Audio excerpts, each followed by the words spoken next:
What's up, guys? Welcome back to another reaction video. I've just had a good amount of sleep. I've only just woken up a little while ago, and I was going to play and maybe record some Wizard 101 when I found this reaction video. This Game Theory video. Apparently, Monika from DDLC Literature Club has escaped. I have no clue what's going on. So we're going to watch this video together and learn from MatPat to figure out what's happening. I know there's a lot of hidden secrets in the game, and I've been meaning to play it, but people have already figured out all those secrets. So again, I could still play it. Anyways, go subscribe to the Game Theorists, and let's get this party started.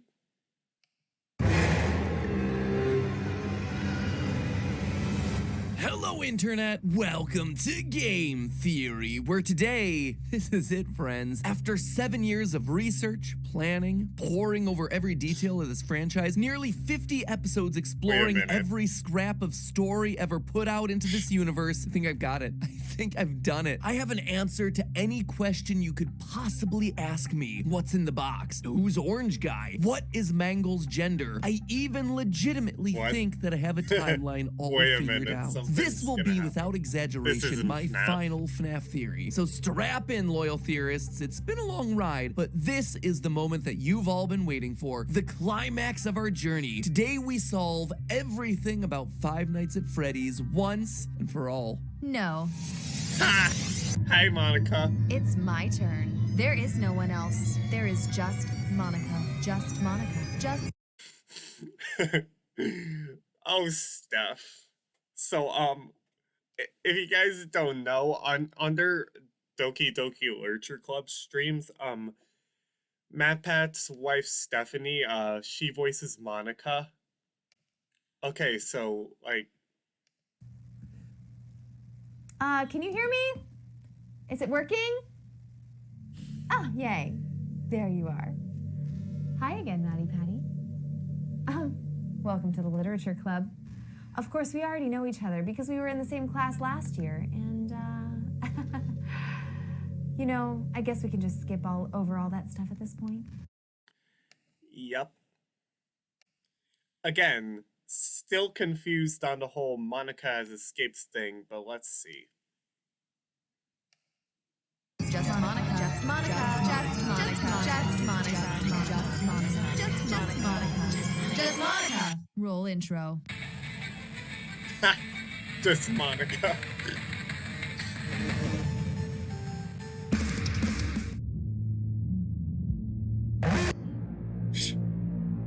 Oh, Monika's gonna appear there.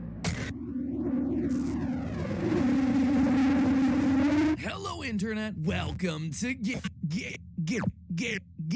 Monika Theory, where there's just Monika. Hit that subscribe button to make Monika happy, please. Speaking of, have you ever had the feeling that you exist in a virtual simulation of a school? Oh wait, that's like school for most people in the post-pandemic times. Anyway, for many of you, school might still be virtual, but our back-to-school merch is very, very real. Okay, let's skip over this part. You can buy their merch if you'd like. Alright, let's get into it. If it wasn't obvious, today's episode has us diving back into the world of DDLC Literature Club, with Team Salvato recently releasing a new version of the game, DDLC Literature Club Plus, or as I like to call it, the DDLC DLC, complete with new mechanics, a new look, and a brand new layer of mysteries to solve. So if it's been a minute, or several million minutes, since you last thought about the game when it first came out back in, 2017, let me quickly refresh your memory. DDLC is a game that on the surface looks like any normal cutesy visual novel dating sim. You're the newest member of the high school literature club, where you build relationships with 4 girls who are all definitely most assuredly 18 years old. Nothing creepy to see here, folks. There's the bubbly Sayori, bookish Yuri, aggressive Natsuki, and club leader Monika. Over the course of your first few days in the club, you come to learn all about their unique personalities, their likes and dislikes, like Natsuki's love of manga and cooking, and Sayori's need to make others happy. As your relationships deepen, the girls start opening up to you about their their problems, like Natsuki's father not feeding her, or Yuri's shirt being too tight for her chest. Her words, not mine. Poem by poem, you start wooing the girl of your choosing, but not all is as it seems. As you go through the game, things start to go off the rails. Characters become erratic. Their behavior starts to get more and more extreme, with many of their worst tendencies getting multiplied exponentially. Then Sayori takes her own life, and everything changes. You reload the game only to find the code glitched beyond repair. She's gone, even removed from the game's files, and no amount of saving and restarting can bring her back. One by one, the other characters fall away until you're left alone with just Monika. Let's be honest, she was always the right choice all along, you know? Why would you choose to go with any of these other girls? Monika reveals that she'd somehow seen the truth, that she'd known Relatable. I mean, I was gonna pick Yuri, but Monika was a close second. this was a game all along because she'd been granted a higher level of access to the game's code. Her tampering with sliders in the background caused the other girls to die, just so she could be the one left with you. Everyone always asking who the best girl is, no one ever asking how the best girl is. So, how do you stop her? Well, by beating her at her own game. You have to go into the files for the game and delete her character file, a technique that she's been using against all the others since the start. Now, that alone would have been a pretty incredible game experience, a psychological horror title disguised as a visual novel where you have to alter the game's files to win. But what put Doki Doki over the top was that the story didn't end there. In a series of 2 episodes we did after the initial game's release, we dug deeper into the game's files, finding clues hidden throughout the various poems and dialogue. We discovered files that could be converted to different formats, like PDFs and text files. We ran codes through base64 converters, ciphers, binary decryptors. We were inverting image files, wrapping them around cones. We even found a QR code that was hidden inside an audio file. That QR code led us to a website hinting at something called Project Libitina, an experiment that was trying to train people to open their third eye, which we come to learn turns them into killing machines. And if that seems a bit random and disconnected, it's the exact story that's hinted at in Doki Doki's main game, when you speak to Yuri about the book that she's been reading, The Portrait of Markov. Those videos are still up, by the way, if you're interested in checking them out in more detail, but now they're all age-gated. Just goes to show how much YouTube has changed in the past 4 years. Anyway, it was Monika's character file that was the most interesting, hiding a note for us that suggested they all might come from a different game entirely, and that Monika, rather than being the villain, would actually be the hero of any new sequel to come out of the series. I know that this isn't my only story, and I think everyone else has had the same kind of experience, some kind of deja vu. I think you might be able to go back,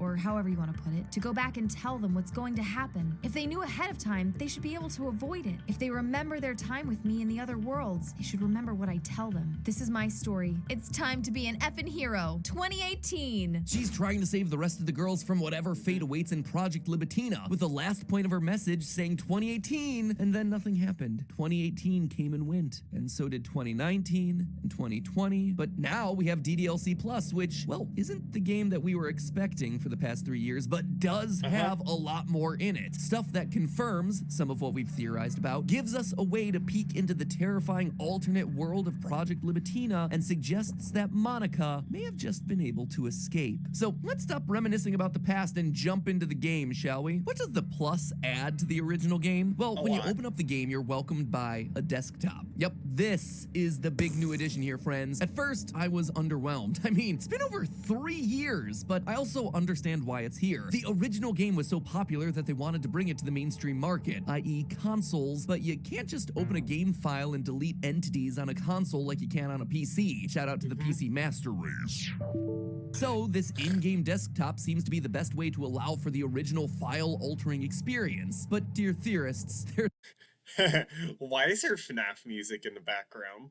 there's also so much more here. So much more. The first feature that stands out on the desktop of DDLC Plus are the side stories. These unlock as you complete poems for specific characters throughout the main game of DDLC. But again, something is a bit off. Don't get me wrong, they're similar enough to the original game. Visual novels watching the girls we know in what seems to be a prequel to the events of DDLC. We watch as they form the literature club, develop friendships, but there are a few things that stand out. First, we, the player, aren't in the game anymore. We just watch the stories unfold with no interaction or choice. They're just that, they're visual novels. Secondly, Monika isn't acting in the way that we're used to. Instead, she seems to be normal. She isn't the confident leader that we're used to. Instead, she's insecure, shy, even a little neurotic. And she's definitely not acknowledging anything outside of the world that she exists in. What's also intriguing is that when you enter the side story menu, you're met with this line of text. The side stories are stories of friendship that are unrelated to the events of the main game. It's weird, right? Why would it be so important for these to be kept separate from the main story, especially when it seems like they're meant to be a prequel? There's something more than meets the eye going on here. More than meets the third eye.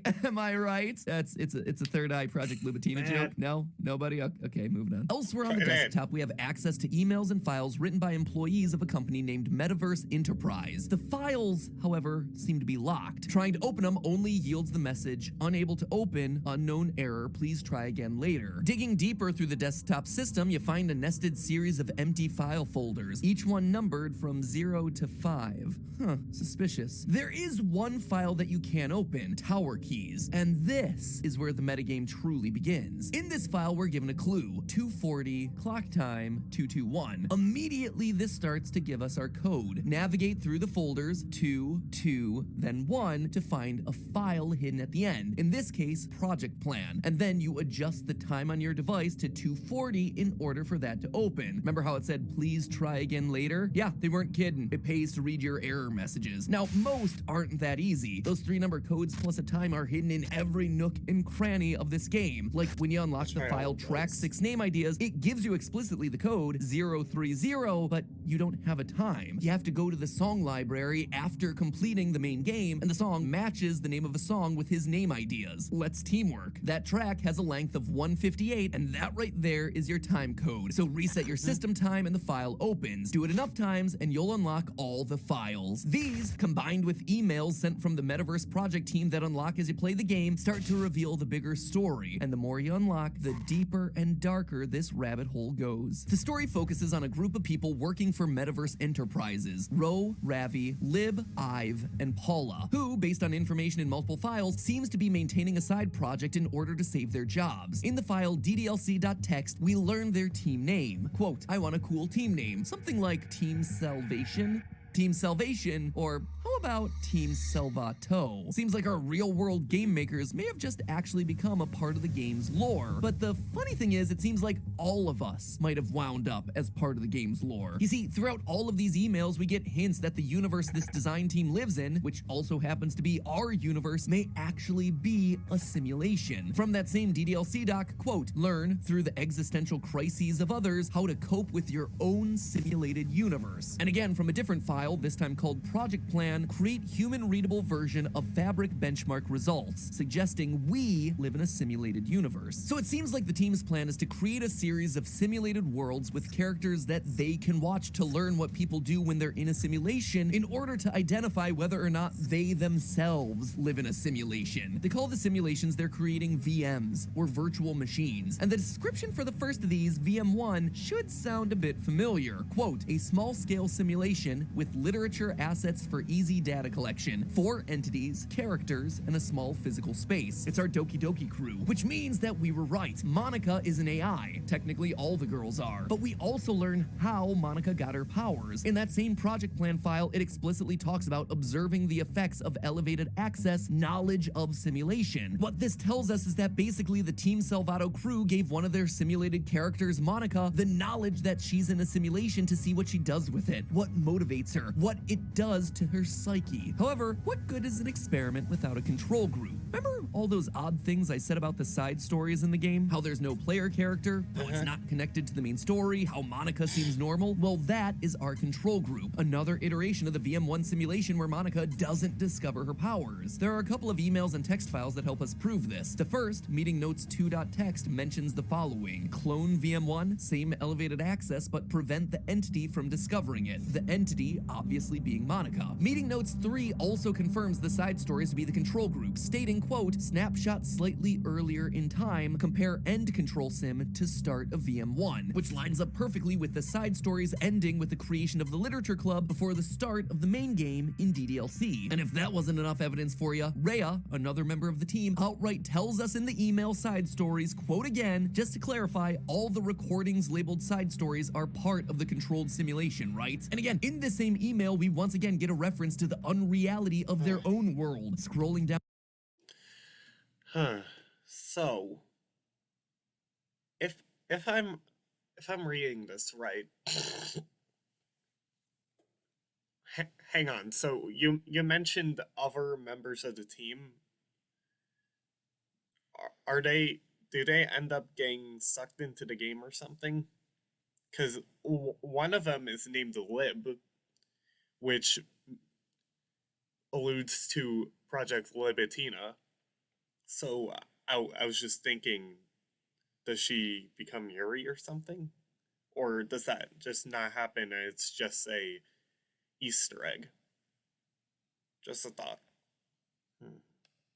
Down a bit further, so if I'm keeping track, we have what, like 5 different universes in total, with 3 or 4 of them created and then destroyed by Monika, of course. It's funny because I keep wanting to speculate on which one is the real universe, but in reality, they all are. As real as ours is anyway. But what about the player? Why are we not a part of that control group? The absence of a player seems odd, even to the team. Quote from the email, character discrepancy. Having run the control simulation for a while, it's evident that a certain character is missing from any mention or appearance. This makes me speculate that Monika's meddling is less clumsy than we think, because she would have had to manufacture this character herself as a way of forcing interaction between her and the user. Once you get this email, you unlock a concept drawing in the gallery for none other than the player character. Monika created the player character. Note, I'm not saying the player, just the character that the player controls. This is why we aren't playing the side stories. With her elevated access hidden, Monika doesn't create a player character. She doesn't need it. She isn't aware of everything that's going on, and so she doesn't need to interact with any sort of user. Speaking of Monika, we learn in this new content where her name comes from. Once you unlock the email, let's move on, we get ourselves a fuller picture. Quote, we need to have a meeting about shifting our focus a little bit. We've reset VM1 how many times now? We've obviously gotten spoiled by the ease of access that VM1 offers us, but it's just unrealistic for someone in real life to be granted a level of elevation even close to monitor kernel access. Monitor kernel access. Monika. But what's interesting is that after so many resets and experiments, they've come to realize that the permissions they've granted Monika are too high. She doesn't just suspect that she's in a simulation, she knows and can manipulate it. That level of knowledge just doesn't happen unless you meet Lawrence Fishburne and swallow a red pill. It's at this point that the Metaverse team starts to shift their focus over to VM2, Project Libitina. Yep, that is still very much a thing here in all its dark psychological horror glory, and we're gonna talk about that later, but I'm still not done with what VM1 and the Literature Club have to teach us. Or should I say Monika isn't done with us. You see, we just talked about how Monika created the player character, or at least the placeholder for him, in order to interact with us, the user. But why would she want to do that? Well, she wants to save her friends. She told us as much in that hidden message from her character file. Everyone else is dead, but I know that this isn't my only story. I can see that now, really clearly. If they know ahead of time, then they should be able to avoid it. Plus, our theory that Monika shares memories with the Monika from the other game, or to use this new game's terminology, the other virtual machine VM2, is confirmed in an email from DDLC Plus. Quote, has anyone evaluated the side effects that might be caused by sharing a memory pool between multiple VMs rather than allocating them separately? I'm looking at some of the files VM1 is generating, and I'm finding some information that definitely shouldn't be there. My best guess is that memory being freed from VM2 isn't getting zeroed out, which technically gives VM1 access to it. So Monika is able to see into VM2, seeing the horrors that befall her friends over in the Project Libitina simulation, and she wants to help them, but how do you do that when you're trapped in a video game? Well, you break out of the game. Ladies and gentlemen, I believe that Monika is pulling a William Afton glitch trap move and has hijacked someone's body to do it. But she's not focused on us. She's using a member of Team Salvato, Senior Engineer Ive Laster. That whole speech of hers that we found hidden in her character file. Who are you? I can't see you, but I know you're there.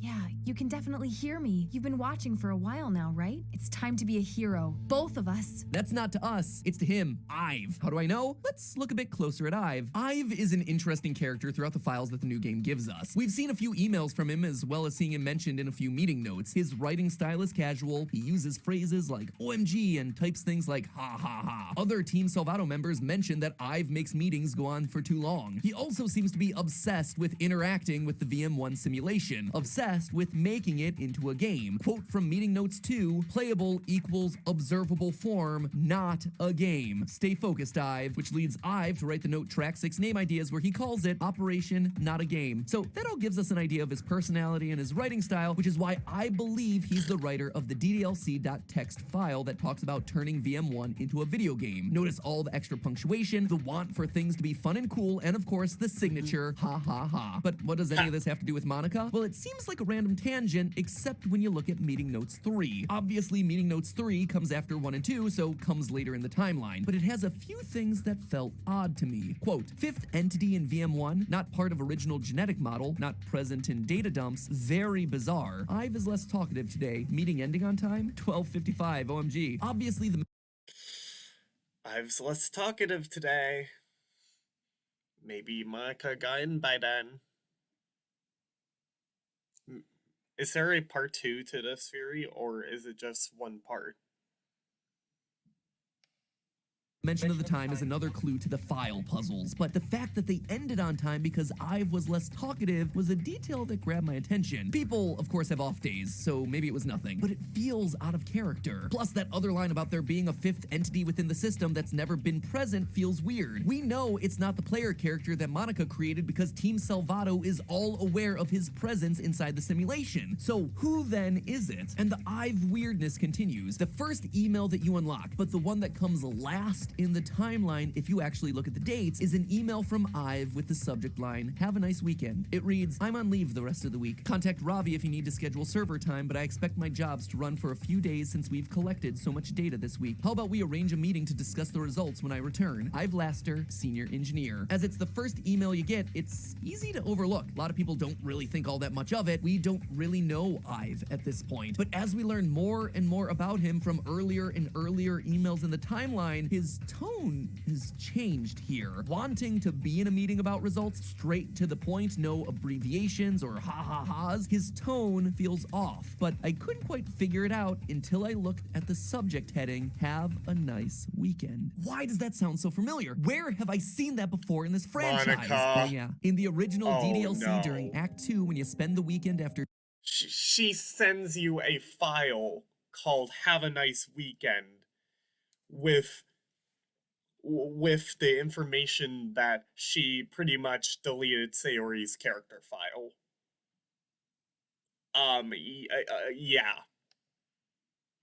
Yuri made Swiss cheese out of her own stomach, you find a file in the games folder called, you guessed it, "Have a never nice mind. weekend." Exactly Well- the same as the email subject from Ive, even down to the exclamation point. That file, by the way, is a text string encoded first in base 64 and also by a Visionaire cipher with the key Libitina. Again, the simulation's crossing over, sharing memory with Monika as the one who's able to access it all. This, to me, could only mean one thing. Monika has pulled a William Afton. She's managed to swap her consciousness with Ive. Think about it. We know Monika has a very sensible, mature writing style based on her poems, so it would make sense that she wrote it, trying to blend in, as well as why Ive might suddenly be so quiet in a meeting. Monika doesn't want to draw attention to herself. It also explains that mysterious fifth entity in the last snapshot of VM1, which nobody can explain. It's Ive. He's trapped in the game thanks to his own hubris. He wanted so desperately for his experiment to be fun, to make it into a game, and when he saw that Monika had made a character for him to assume, he started playing, only to experience the horrors that we did, but his fate was much worse than ours. Monika's note hidden in her character file, I believe, is directed specifically at Ive, thanking him for all the help that he's given her so far, talking to him about how they need to work together to save everyone else. But by work together, she means using his body to exit the simulation and help her friends over in VM2 from the outside. In other words, Monika has escaped. And if that weren't enough, there's yet another entity that we have to be on the lookout for. One coming from the other side, Project Libitina, an entity named Marla. But more on her and the horrific experiments that are happening over on VM2 next time. And don't forget, Oh, I'm going to see that theory. Trust me, I'm going to watch it. you can still grab that new Game Theory backpack, pencil. Okay, now it's merch. Let's skip over a little bit. I'm looking at you, Yuri. So until next time, remember... It's all just Monica. Just Monica. Just Monica. See you next time. Well, Iva's dead. And that's definitely FNAF music. Like that FNAF music is from Five Nights at Freddy's Help Wanted, I think. I'm pretty sure it's the bad ending or something. But yeah, that was the new DDLC theory.